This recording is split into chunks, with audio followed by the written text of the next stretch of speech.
कलाम का पढ़ा और सुना जनाब सबके लिए बाइस बरकत है। हमारे जो मसीही लोग हैं, जब भी वो किसी मुश्किल या परेशानी में पड़ते हैं तो उनको दो ज़बूर याद आ जाते हैं।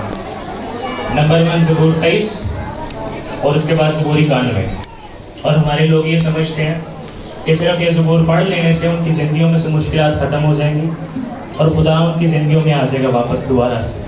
लेकिन यहाँ पर ये ज़बूर जो है ज़बूर 91 वो क्लियरली बता रहा है कि ये ज़बूर असल में है किन के लिए। बाइबल मुक़द्दस में इसकी पहली आयत में लिखे कि जो हक़ ताला के पर्दा में रहता है। अब यहाँ पर बात हो रही है जो उसके पर्दा में उसकी हजूरी में रहता है, ना कि कभी कभार साल में एक दफ़ा चक्कर लगा लिया, कभी कभार हफ्ते में एक मरतबा चले गए। यहाँ पर बात हो रही है रहने की। जब हम लोगों के घर में विज़िट के लिए जाते हैं तो एक हफ्ते के बाद जाते हैं, हम वहाँ पर एज अ गेस्ट जाते हैं, खुदा के कलाम की बातें शेयर करके हम वापस अपने घर को आ जाते हैं। हम वहाँ पर रहते नहीं, एज अ गेस्ट है वहाँ पर। ऐसे ही जब हम खुदा के घर में जाते हैं उसकी हजूरी में, और अगर हम जा रहे हैं कुछ कई दिनों के बाद तो हम वहाँ पर रहते नहीं हैं, एज अ गेस्ट के तौर पर जा रहे हैं। और ये बात जिस शख्स ने की है, खुदा का बंदा दाऊद नबी, वो कहता है कि जो हक़ ताला के पर्दा में रहता है। और दाऊद पता है क्या फरमाता है? वो कहता है मैं रात के पहरों में 7 मरतबा उठकर खुदा के कलाम पर ध्यान देता हूँ। दाऊद नबी एक रात और हम 7 दिनों के बाद भी चर्च नहीं जाते। फर्क आ गया? तो क्या ऐसे लोग वाकई खुदा के पर्दा में सुकूनत करेंगे, खुदा के हाथ के नीचे रहेंगे? बाइबल मुक़द्दस फरमाती है कि तुम खुदा की तरफ रुजू हो तो वो तुम्हारी तरफ रुजू होगा। हम ये तो चाहते हैं कि खुदा के साथ रहें, लेकिन हम खुदा के साथ नहीं रहना चाहते। ये हमारे लोगों की कमजोरी है। हम ये चाहते हैं कि खुदा हमारी ज़िंदगी में से हर तरह की मुश्किलात और परेशानी को ख़त्म करता चला जाए, लेकिन हमारे पास टाइम नहीं है कि उसकी प्रेजेंस में जाएं, उसकी हजूरी में जाएं, उसके घर चले जाएं। हम ये चाहते हैं खुदा हमारी परवाह करे, लेकिन हम खुदा की परवाह ज़रा भी नहीं करते। बात कड़वी है लेकिन सच है। हम ये चाहते हैं कि खुदा हमारी ज़िंदगी में से हर तरह की मुश्किलात और परेशानी को ख़त्म कर दे, खुदा अपने करम की निगाह जो है हम पर रखे, लेकिन हमारी निगाह कभी खुदा की तरफ नहीं होती। हमारी तवज्जो दुनियावी चीज़ों पर होती है। तो हम यहाँ पर बाइबल मुक़द्दस में सीख रहे हैं कि जो हक़ ताला के पर्दा में रहता है वो कहरे मुतलक के साए में सुकूनत करेगा, बाकी आम लोग नहीं। आमीन।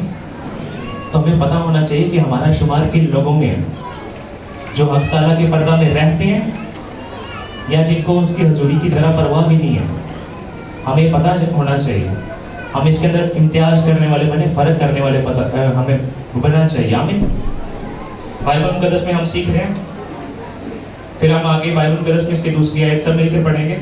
मैं खुदावंद के बारे में कहूँगा, वही मेरी पनाह और मेरा गढ़ है, वो मेरा खुदा है जिस पर मेरा तवक्कल है। अब यहाँ पर दाऊद खुदावंद के बारे में क्या कह रहा है कि वही मेरी पनाह और मेरा गढ़ है। पनाह असल में किसकी कहते हैं? पनाह आप कह लीजिए, इसको इंग्लिश में कहा जाता है रेफ्यूज। आमीन। इसको पनाह को इंग्लिश में रेफ्यूज कहते हैं। और जब किसी इलाका में जंग छिड़ जाती है और लोगों के घर तबाह हो जाते हैं, लोग बेघर हो जाते हैं, तो गवर्नमेंट जो है वो कैंप्स तैयार करती हैं और उन्हें कहा जाता है रेफ्यूजी कैंप्स, जिसे उर्दू में कहते हैं पनाह गुज़रीन कैंप्स। और जो लोग बेघर हो जाते हैं, जो किसी यानी कि कह लें उनके पास जाने के लिए कोई भी जगह नहीं है, तो वो रेफ्यूजी कैंप्स में जाते हैं और उनको वहाँ पर पनाह मिलती है। और ये कानून है, इंटरनेशनल कानून के रेफ्यूजी कैंप्स पर कोई भी हमला नहीं करता। और अगर खुदा बाकी हमारी रेफ्यूजी कैंप्स, अगर हमारा खुदा है, अगर हमारी पनाह खुदा है, तो फिर हमें कोई भी नुकसान नहीं पहुँचा सकता। आमीन। चाहे शैतान जितनी मर्जी कोशिश क्यों ना कर ले, वो आपको नुकसान नहीं पहुँचा सकेगा अगर खुदा आपके साथ है। मैंने कहा अगर खुदा आपके साथ है। आमीन। अगर हम खुदा के साथ ठीक तरीके से चलने वाले हैं तो खुदा हमारे साथ चलेगा। लेकिन अगर हमें खुदा की हजूरी की ज़रा परवाह नहीं है, हमें ये परवाह नहीं कि खुदा अगर वाकई हमारा बाप है या नहीं, तो फिर जाहिर सी बात है कि जिसके साथ ज़्यादा अटैचमेंट होती है उतना ही वो एक दूसरे के करीब होते हैं और उनकी मुश्किलात और परेशानियों में उनका साथ देते हैं। लेकिन अगर हमारी और खुदा के दरमियान कोसों दूर का फासला है तो फिर खुदा हमारी मदद नहीं करेगा। आमीन। बाइबल मुक़द्दस में हम सीखते हैं कि खुदा तो उसके साथ है जो खुदा के साथ है। ہم خدا کے ساتھ نہیں رہنا چاہتے، لیکن یہ چاہتے ہیں خدا ہمارے ساتھ رہے. تو ہمیں سب سے پہلے اپنی زندگیوں کو تبدیل کرنا ہے. آمین. کیونکہ اگر ہم اپنی زندگیوں کو تبدیل ہی نہیں کریں گے اور یہ چاہیں گے کہ خدا ہماری زندگیاں تبدیل کرے، تو ایسا کبھی نہیں ہوگا. پہلے آپ خود تبدیل ہوں، پھر خدا آپ کی زندگی کو تبدیل کرے گا. آمین. یہاں پر بائبل مقدس میں دوسری آیت کے دوسرے حصے میں داؤد فرماتا ہے وہ میرا خدا ہے جس پر میرا توکل ہے. لیکن ہمارا توکل باقی خدا پر ہے. کیا ہمارا توکل، ہمارا بھروسہ، ہمارا یقین زندہ خدا پر ہے یا دنیا کے لوگوں پر ہے؟ ہمارے کئی ایسے لوگ ہیں کہ وہ کہتے ہیں کوئی نہیں، لڑائی ہوگی تو خیر ہے، فلاں بندہ میرا رشتہ دار ہے، فلاں بندہ میرا بڑا اچھا دوست ہے، اگر مجھے پکڑ کے بھی لے جائیں گے وہ چھڑا لے گا. لوگوں کا بھروسہ جو ہے وہ ایم این ایس تک محدود ہو کر رہ چکا ہے. لیکن ہم نے اپنا بھروسہ، اپنا توکل کبھی خدا پر لگایا ہی نہیں ہے. اگر اس پر توکل ہم رکھیں، اگر اس پر بھروسہ رکھیں تو ہم اس کی حضوری میں جائیں. آمین. ہم اس کے ساتھ اپنے کنیکشن کو برقرار کریں گے. لیکن بات پھر وہی، اگر ہمیں اس کی پرواہ ہو تو پھر نہ. آمین. ہم بائبل مقدس میں آگے چلیں گے، تیسری آیت سے مل کر پڑھیں گے. وہ تجھے صیاد کے پھندے سے اور مہلک وبا سے چھڑائے گا. آمین. اب یہاں پر بائبل مقدس میں ذکر ہوا ہے صیاد کے پھندے کا. اب اس سے کیا مراد ہے؟ جو لوگ پرندے پکڑتے ہیں وہ پرندے پکڑنے کے لیے ہر دفعہ ایک نیا طریقہ آزماتے ہیں، نئے طریقے کا جال بچھاتے ہیں تاکہ پرندے اس جال میں پھنس جائیں. اب اس کے لیے بائبل مقدس میں لفظ جو استعمال ہوا ہے صیاد کا پھندا، یعنی شیطان جو ہے وہ پھاڑنے والے شیر ببر کی مانند گرجتا اور ڈھونڈتا پھرتا کہ کس کو پھاڑ کھائے. آمین. شیطان لوگوں کو ڈھونڈ رہا ہے، وہ زندگیوں کو، خاندانوں کو ڈھونڈ رہا ہے کہ مجھے جہاں موقع ملے میں اس خاندان میں گھس جاؤں اور اس کو پھاڑ دوں، ان کے درمیان میں جدائیاں، اختلافات پیدا کر دوں. شیطان تو ڈھونڈ رہا ہے اور ہم اس کو موقع دیتے ہیں. کیوں؟ کیونکہ ہم نے خدا کو اپنے گھرانے میں کبھی رکھا ہی نہیں ہے.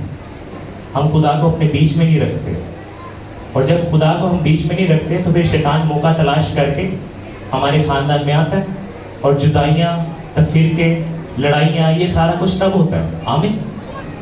لیکن اگر ہم شیطان کو موقع ہی نہ دیں تو کیا وہ ہماری زندگیوں کو تباہ کر سکتا ہے؟ کبھی بھی نہیں. اور ہم یہ چاہتے ہیں، سب چاہتے ہیں کہ شیطان ہماری زندگیوں میں نہ آئے، تو اس کے لیے کرنا کیا پڑے گا؟ اس کے لیے خدا کے قریب ہونا پڑے گا. آمین. جب ہم خدا کے قریب ہوں گے، خدا ہمارے قریب آئے گا تو شیطان آٹومیٹکلی دور ہو جائے گا. آمین.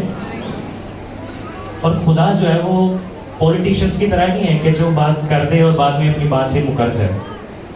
بائبل مقدس میں اس کے بارے میں لکھا ہوا ہے، یسوع مسیح فرماتے ہیں آسمان اور زمین ٹل سکتے ہیں لیکن میرے منہ کی باتیں ہرگز نہ ٹلیں گی. آمین. یہ جس نے کہا ہے وہ خدا کا خدا ہے. آمین. یہ ویسے تالیاں آپ لوگوں نے میرے لیے بجائیں کہ یسوع کے لیے؟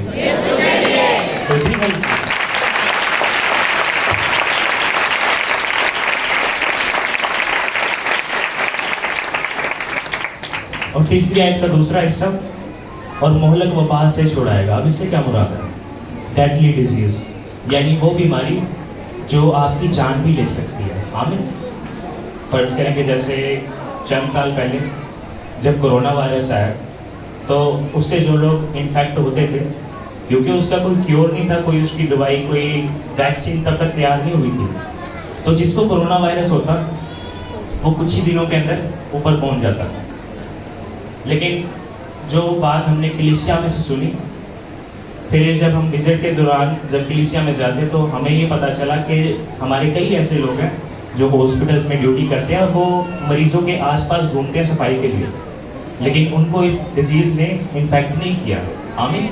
اور ایسا کیوں؟ کیونکہ وہ خدا کے ساتھ چلنے لگے.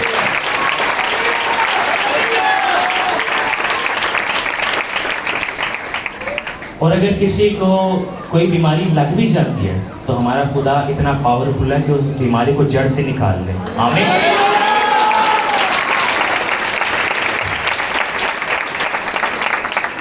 اور ان کیس اگر کوئی شخص مر بھی جاتا ہے تو ڈاکٹرز کی طرح ہمارا خدا یہ نہیں کہتا ہے ایم سوری، وہ زندہ کر کے دکھاتا ہے.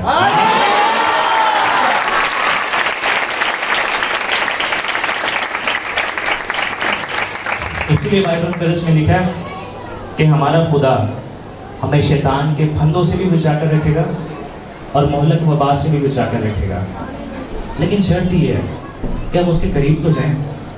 آمین۔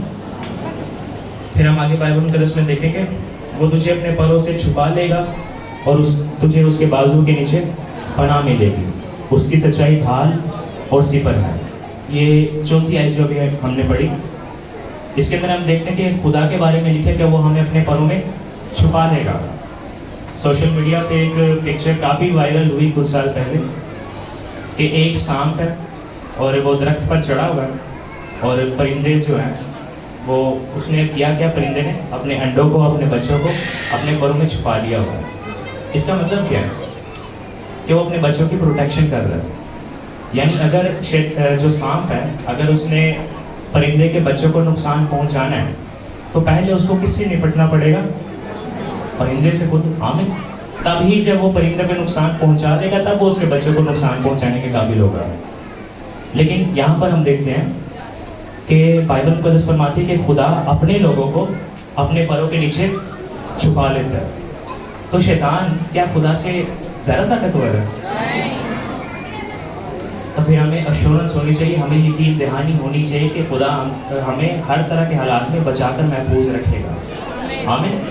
لیکن جب ہم کہتے ہیں کہ مارے گئے، لٹے گئے، یہ ہو گیا، وہ ہو گیا، ہم تو برباد ہو گیا، اب ہمارا کون، اب ہماری مدد کون کرے گا، تو یہ ہمارے جو الفاظ ہیں یہ بے ایمانی کو ظاہر کرتے ہیں۔ آمین۔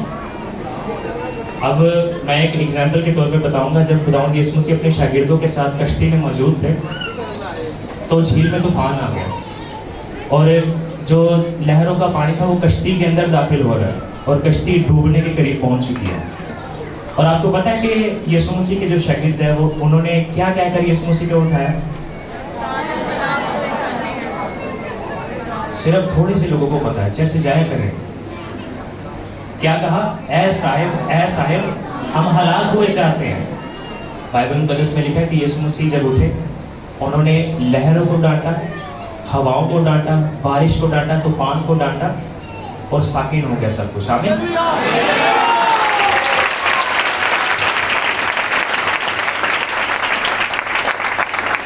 اور بات یہاں پر ختم نہیں ہوئی، اس کے بعد یسوع مسیح نے شاگردوں کو بھی ڈانٹا اور کیا کہا؟ تمہارا ایمان کہاں گیا؟ اور ایسا یسوع مسیح نے کیوں کہا؟ کیونکہ شاگردوں نے یہ کہا کہ اے استاد ہم ہلاک ہوئے چاہتے ہیں۔ جب یسوع آپ کی کشتی میں، آپ کے گھرانے میں موجود ہے اور آپ یہ الفاظ کا استعمال کریں کہ ہم ہلاک ہوئے چاہتے ہیں، ہم تو مر گئے، ہم مارے گئے، لٹے گئے، یہ ہو گیا، وہ ہو گیا، اب ہم کس کے، ہمارا کون، یہ ساری جب باتیں کریں گے تو پھر خدا بھی ہمیں ڈانٹتا ہے اور وہ کیا کہتا ہے کہ تمہارا ایمان کہاں گیا؟ آمین۔ تو ہم اپنے ایمان کو بلڈ اپ کریں، اس کو ڈیولپ کریں۔ آمین۔ کیونکہ ہمارا خدا ہمیں اپنے پروں میں چھپا کے رکھتا ہے۔ آمین۔ اور کن لوگوں کو؟ جو اس کے پروں میں آنا چاہتے ہیں، ان کو نہیں جو بھاگنا چاہتے ہیں، جو بھاگتے رہتے ہیں۔ آمین۔ ہم خدا کی حضوری سے بھاگا نہ کریں، کیونکہ جب ہم اس کے پاس جائیں گے تو وہ ہمیں بچائے گا، لیکن جب ہم اس کے پاس ہی نہیں جاتے اور پھر بھی اگر ہم یہ کہتے رہے کہ خدا تو سب جانتا ہے، وہ سب ٹھیک کر دے گا، بھائی وہی کہہ رہا ہے کہ تم اس کے قریب جاؤ تو وہ تمہارے قریب جائے گا۔ آمین۔ جب وہ خود ہی یہ کہہ رہا ہے تو پھر ہم اخذ نہ کر لیں اپنے ذہن کے مطابق ساری باتیں۔ آمین۔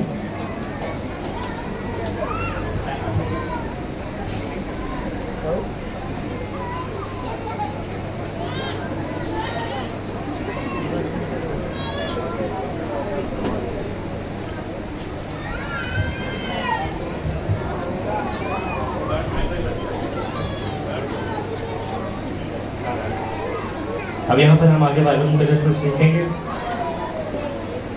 اس آیت کا جو تیسرا حصہ ہے اس کے اندر لکھا ہے اس کی سچائی ڈھال اور سپر ہے۔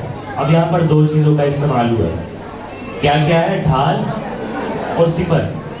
ڈھال کا تو آئی تھنک ہم سب کو پتہ ہی ہوگا، جب آپ نے دیکھا ہوگا کہ پولیس انہوں نے ناکا لگایا ہوتا ہے اور پتھراؤ ہوتا ہے، نہیں؟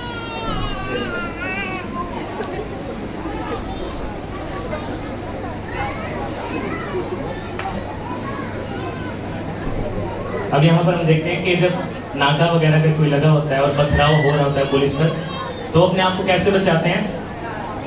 शील्ड होती है उनके पास जो उनको बचा कर रखती है। आमीन। ऐसी बाइबल मुकद्दस बताती है कि खुदा का जो कलाम है उसकी जो सच्चाई है, यीशु मसीह ने फरमाया कि ऐ बाप इनको सच्चाई के वसीला से मुकद्दस कर, तेरा कलाम सच्चाई है। आमीन। और सच्चाई क्या है, मैं दोबारा सबसे पूछूंगा, सच्चाई क्या है? बाइबल मुकद्दस बताती है कि उसकी सच्चाई ढाल भी है और सिपर भी है। ढाल जंगों में इस्तेमाल होती थी, बड़े मुकाबलों में। आमीन। जब कोई बड़ी जंग रूनुमा हो रही होती है। और सिपर से क्या मुराद है? जब छोटे तलवारबाजी वाले मुकाबले होते थे, यानी 1-on-1 जब मुकाबला होता था, तो तलवारबाजी के मुकाबले में वो छोटी सी गोल सी आपने देखी होगी, उन्होंने इस तरह हाथ में पहनी होती थी, उसको सिपर कहते हैं, यानी छोटे मुकाबलों में जो काम आती है।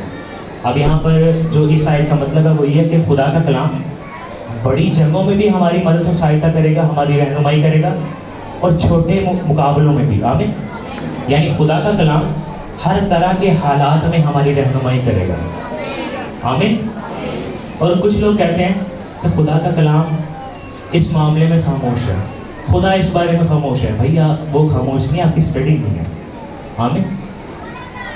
हम खुदा के कलाम को बेहतर तरीके से पढ़ें, उसके कलाम को जानें, ताकि हम उसके कानून के मुताबिक उसके तालिब हो सकें। हम यहाँ पर आगे बाइबल मुकद्दस में अगली आयत में देखेंगे,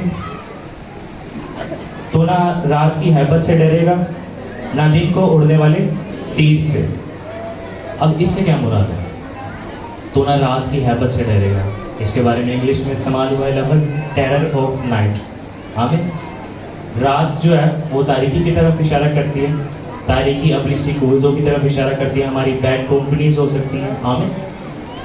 यहाँ पर बाइबल मुकद्दस बताती है कि तू ना रात की हैबत से डरेगा, यानी खुदा के जो लोग हैं उनको शैतानी तासीरें डरा नहीं सकती। आमीन। उनको शैतानी तासीरें तंग नहीं कर सकती। हमारे जानने वाले कुछ ऐसे लोग हैं कि वो कहते हैं कि भी हमारे घर 3 फैमिलीज वो टोटल रहते हैं, 2 जो हैं वो कहते हैं कि हमें चीज़ें तंग करती हैं, हमें नज़र आती है, बाकायदा हमारे बच्चों को भी नज़र आती है। और तीसरी फैमिली जो है वो शख्स खुदा के साथ चलने वाला, खुदा के कलाम के मुताबिक अमल करता है उन पर। आमीन। और वो और उसकी वाइफ वो कहते हैं कि पास्टर साहब ये सारी चीज़ें ये कहते हैं कि हमें नज़र आ रही हैं, लेकिन हम भी तो इसी घर पे रह रहे हैं, लेकिन हमें तो कुछ भी नहीं होता, हमें कुछ नज़र नहीं आता, हमें कोई चीज़ नहीं तंग करती। ऐसा क्यों? ऐसा इसलिए कि वो 2 बाकी फैमिलीज जो है वो वैसे खुदा के तालिब नहीं है जैसे होना चाहिए। आमीन। और वो जो तीसरी फैमिली है वो खुदा के कलाम के मुताबिक अमल कर रहे हैं। आमीन। वो खुदा के साथ चल रहे हैं, इसलिए उनको कोई भी शैतानी तासीर तंग नहीं करती। आमीन।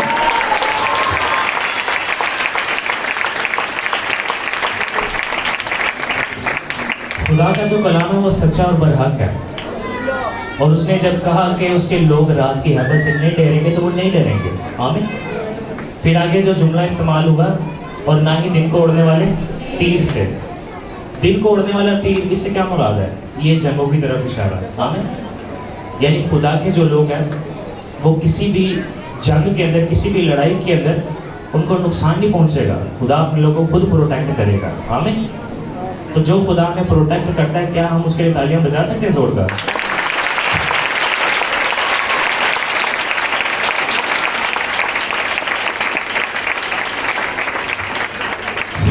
अब हम आयत नंबर 6 की तरफ आएंगे। यहाँ पर लिखा है, ना उस वबा से जो अंधेरे में चलती है। अब इससे क्या मुराद है?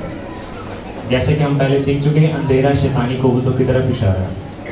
अब यहाँ पर जो जुमला इस्तेमाल हुआ है वो ये है कि ना उस वबा से, यानी बीमारी से जो अंधेरे में चलती है। बाइबल मुकद्दस में हम इसका जिक्र देखते हैं कि जब यीशु मसीह के पास एक औरत आई जो 18 बरस से कुबड़ी थी। आमीन। यीशु मसीह ने उसको शिफा कैसे दी? यीशु मसीह ने कुबड़ी बदरू को डांटा, और जब वो उससे निकली तो वो औरत बिल्कुल सीधी हो गई।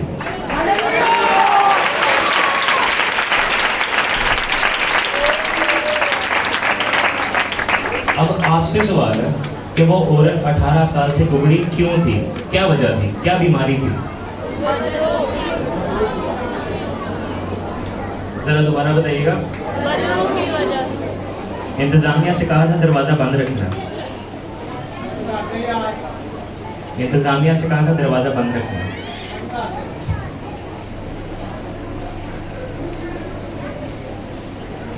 अब यहाँ पर हम बाइबल मुक़द्दस में जो सीख रहे हैं उसके मुताबिक कई बीमारियाँ ऐसी हैं जो बदरूहों की वजह से आती हैं, आमीन। लेकिन बाइबल मुक़द्दस यहाँ पर बता रही है कि खुदा हमें उन तमाम वबाओं से, बीमारियों से बचाकर महफूज रखेगा जो बदरूहों की वजह से आती हैं, आमीन। तो खुदा हमें हर हालात में, हर तरह की सिचुएशन में हमें प्रोटेक्ट करता है, हमारी हिफाजत रहनुमाई करता है। लेकिन हमारा उसके साथ जो रवैया है वो बिल्कुल भी उसके मुताबिक वैसा नहीं है, आमीन। हम आगे बाइबल मुक़द्दस में मज़ीद सीखेंगे, सब मिलकर पढ़ेंगे। ना उस वबा से जो अंधेरे में चलती है, ना उस हलाकत से जो दोपहर को वीरान करती है। अब इससे क्या मुराद है? क्या कभी आपने दोपहर के टाइम में वीराना देखा है? बल्कि दोपहर को तो ज़्यादा रश होता है, ऐसी क्या? लेकिन एक अरसा ऐसा भी गुजरा चंद सालों पहले कि जब दोपहर को भी बाहर आपको वीराने नजर आए, हर एक शख्स अपने घर में था। वो कौन सा टाइम था वैसे? लॉकडाउन। क्या वो लोग कोरोना से डरे थे? कोरोना से कोई नहीं डरता। लोग कहते हैं हमें पहले 10 बीमारियां एक और लग जाएगी, कोई मसला नहीं। लोग मरने से डर रहे थे, आमीन। लोगों को बीमारी का डर नहीं है, लोगों को मौत का डर है। और यहाँ पर जो लिखा है कि ना उस हलाकत से जो दोपहर को वीरान करती है। अभी कौन सी हलाकत है जिसने दोपहर को वीराने कर दिए सारे? कोरोना वायरस, आमीन। हम देखते हैं कि पूरी दुनिया में लॉकडाउन लग चुका था, पूरी दुनिया अपने घरों में है। किसी को बीमारी का डर नहीं है, मरने का डर है, आमीन। और खुदा ने अपने लोगों को इस वक्त के अंदर भी प्रोटेक्ट किया। उस खुदा के लिए जोरदार तालियां।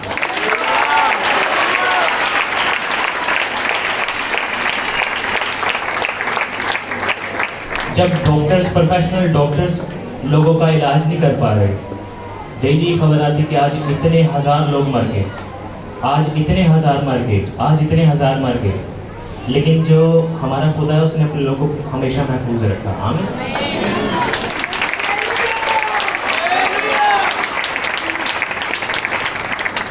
और 7वें आयत में लिखा भी हुआ है, तेरे आसपास 1000 गिर जाएंगे और तेरे दाहिने हाथ की तरफ 10,000, लेकिन वो तेरे नजदीक ना आएंगे। ये जो बीमारी, ये जो हलाकत है जिसने दोपहर को वीराने कर दिए, इसने हजारों हजार के करीब लोगों को मार दिया। लेकिन ये जो बीमारी थी ये खुदा के लोगों को नुकसान नहीं पहुंचा सकती, आमीन। इसने कलीसिया को नुकसान नहीं पहुंचाया, इसके लिए हम खुदा के शुक्रगुजार हैं, आमीन। अभी मैं बात कलीसिया यानी उन लोगों की कर रहा हूँ जो खुदा के साथ चलने वाले हैं।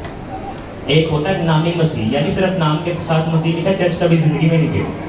अब हमारे कई ऐसे लोग भी हैं जिन्होंने जिंदगी में सिर्फ एक मरतबा चर्च जाना जब उनकी शादी होनी है, लगा के टाइम, वो मजबूरी है। लेकिन कई लोग ऐसे भी हैं, उन्होंने पता क्या करना है, उन्होंने तब भी चर्च नहीं जाना। मैंने कहा पास्टर साहब ने कहा शादियाँ नहीं होगा। यानी जब हम खुदा की हजूरी से भाग रहे हैं और ये एक्सपेक्ट करते हैं कि खुदा हमारे साथ साथ चले, हमारी मुसीबतों में से हमें निकाल ले, हमारी ज़िंदगी में से मुश्किलात और परेशानियों को ख़त्म कर दे, तो ये ऐसा थोड़ी मुमकिन है। आप अगर किसी के साथ लड़े हो, आप उसको बुला ही नहीं रहे और ये चाहते हो कि वो आपके हर काम में आपकी मदद को सहायता करे, ऐसे कभी पॉसिबल होता ही नहीं है, आमीन। और अगर हमारी खुदा के साथ लड़ाई चल रही है, हम कहते हैं कि जिधर दुआ है हमने उधर बैठना ही नहीं है, पता चलता है पास्टर साहब दरवाजे से अंदर हुए हैं, वो लड़के बाहर हो गए, ऐसे होता है। तो क्या खुदा वाकई आपके काम भी करेगा? तो हम अपने आप को तब्दील करें, आमीन। कि वो तो बाहर मिला के आपका इंतजार कर रहा है, लेकिन हम खुद उससे दूर भाग रहे हैं, आमीन। वो चाहता है कि हम वापस घर लौट आए, वो चाहता है कि हम उसकी जो उसने हमारे लिए सारा निजात का इंतज़ाम किया, उसने अपने इकलौते बेटे को भेज दिया ताकि हम निजात पा सकें। तो हमें चाहिए कि हम भागना छोड़ दें, हम उसके करीब आ जाएं। अब हम तौबा कर लें, अपने जहन को तब्दील कर लें। अब मैंने जो लफ्ज़ तौबा का इस्तेमाल किया, इसका मतलब क्या है? अपनी सोच को तब्दील करना, टू चेंज योर माइंड, आमीन। तौबा के लिए जो लफ्ज़ इस्तेमाल हुआ है ग्रीक के अंदर हुआ है मेटानोया, यानी अपने जहन को तब्दील करना, अपनी सोच को तब्दील करना। आप डायरेक्ट अपने कामों को कभी तब्दील नहीं कर सकते, लेकिन जब अपने ख्यालात को, अपनी सोच को आप तब्दील कर लेंगे تو آپ کے جو کام ہے وہ آٹومیٹکلی تبدیل ہو جائے گا. آمین. آپ نے سنا ہوگا کہ کئی لوگ کہتے ہیں یار اگر تیرا کام کرنے کا دل نہیں کر رہا نا تو نہ کر, صاف نظر آئے کہ تو مجبوراً کر رہا ہے. تو ایک ہوتا ہے کہ مجبوری سارے کام کرنا, خدا نے کہا ہے نہیں بھی خدا نے کہا کرنا تو پڑے گا, خوشی سے نہیں کر رہے. لیکن جب ہم اپنی ذہنیت کو تبدیل کر لیتے ہیں, اپنی سوچ کو تبدیل کر لیتے ہیں, تو پھر ہم خدا کے کام بھاگ بھاگ کر کریں گے, خوشی سے کریں گے. آمین. کیونکہ پھر ہمارا ایک مائنڈ سیٹ تبدیل ہو چکا ہے. آج ہم توبہ کر لیں, آج اپنی سوچ کو تبدیل کر لیں, اس سے بھاگنا چھوڑ دیں, اس کی قدر کریں. کئی ایسے لوگ ہیں جیسے آپ نے سنا ہوگا کہ جو اسٹیٹسٹکس ہیں یعنی جو رپورٹس ہیں وہ بتاتی ہیں کہ اس دنیا میں ہر سیکنڈ کوئی نہ کوئی مرتا ہے, ہر سیکنڈ کوئی نہ کوئی مر رہا ہے. کیا پتا اگلا سیکنڈ ہمارا ہو؟ کیا کسی کو پتا ہے؟ ہمیں نہیں پتا کہ ہم کب اس دنیا سے چلے جائیں گے. ہمارے لوگ پتہ کیا کرتے ہیں, وہ انتظار کرتے ہیں کہ کب ہم بوڑھے ہو جائیں گے, 50-60 سال کی ایج تک پہنچ جائیں گے, کمر ایسے جھک جائے گی, ہاتھ میں لاٹھی آ جائے گی, تب خدا کے پاس جائے گے توبہ کر کے ڈائریکٹ 2 سالوں بعد اوپر. ہمارے لوگ ایسے سوچتے ہیں, وہ انتظار کر رہے ہیں بوڑھا ہونے کا. لیکن آپ سے یہ سوال ہے, کیا آپ اس ایج تک پہنچیں گے؟ کسی کو کچھ نہیں پتا. داؤد نبی فرماتے ہیں کہ مجھ میں اور موت میں 1 قدم کا فاصلہ, یعنی مجھے نہیں پتا جب مرضی آ کے مجھے دبوچ لے. اور اسحاق جو نبی ہے وہ پتہ کیا کہتا ہے, مجھے اپنی موت کا دن معلوم نہیں ہے. لیکن ہمارے لوگ کہتے ہیں نہیں جب میں بوڑھا ہو جاؤں گا تب میں یہ کروں گا. ہمارے لوگ پہلی کنفرمیشن لے کے بیٹھے ہیں, کسی کو کچھ نہیں پتا. ہم اپنا بھروسہ اپنا توکل خدا پر ڈال دیں. آمین. ہم آج اپنی سوچ کو یہاں سے تبدیل کر کے جائیں. آمین. ہم جب یہاں سے باہر نکلیں تو ہم ویسے نہ ہو جیسے آئے تھے کہ بس کبھی کبھار خدا کے گھر آ گئے, کرسمس ہوا تو آ گئے, ایسٹر ہوا تو آ گئے, کھانے کی عبادت ہوگی تو آ گئے, نہیں تو گھر ہی بیٹھے ہیں. ہم نے آپ کو تبدیل کر لیا کیونکہ ہمیں نہیں پتا کہ اب ہمارے پاس کتنا ٹائم رہ چکا ہے. جو دنیا کے حالات ہیں وہ یہ بتا رہے ہیں کہ یسوع مسیح بہت جلد آنے والا ہے. وہ اپنی کلیسیا کو لے جائے گا, اور کلیسیا سے مراد وہ لوگ جو اس کے ساتھ چل رہے ہیں جس طرح وہ چاہتا ہے. آمین. اور جو نامی مسیحی ہیں جو کبھی کبھار چرچ چلے گئے, انہوں نے یہ نہیں دیکھنا کہ تعلیم کیا کہہ رہی ہے, خدا کا قانون کیا کہہ رہا ہے. انہوں نے کہنا جانا تو چرچ ہی ہے نا, بس جدھر چلے گئے ہو ساری عبادتیں کر رہی ہے. بھائی بائبل کا بتاتی ہے کہ روحوں کو آزماؤ کہ خدا کی طرف سے ہے یا نہیں, اور کیسے آزمائیں گے. اس کی مرضی ہمارے پاس موجود ہے 66 کتابیں, لیکن مسئلہ یہ ہم ان کو پڑھتے نہیں ہیں. آمین. آج جانے سے پہلے ہم اپنے آپ کو تبدیل کریں, اپنی سوچ کو تبدیل کریں. آمین. تاکہ جب ہم یہاں سے جائیں تو ہم اپنے ساتھ خدا کی برکات کو, اس کی بلیسنگز کو ساتھ لے کر جائیں. آمین. خدا ہم آپ سے قوت کرتے ہیں.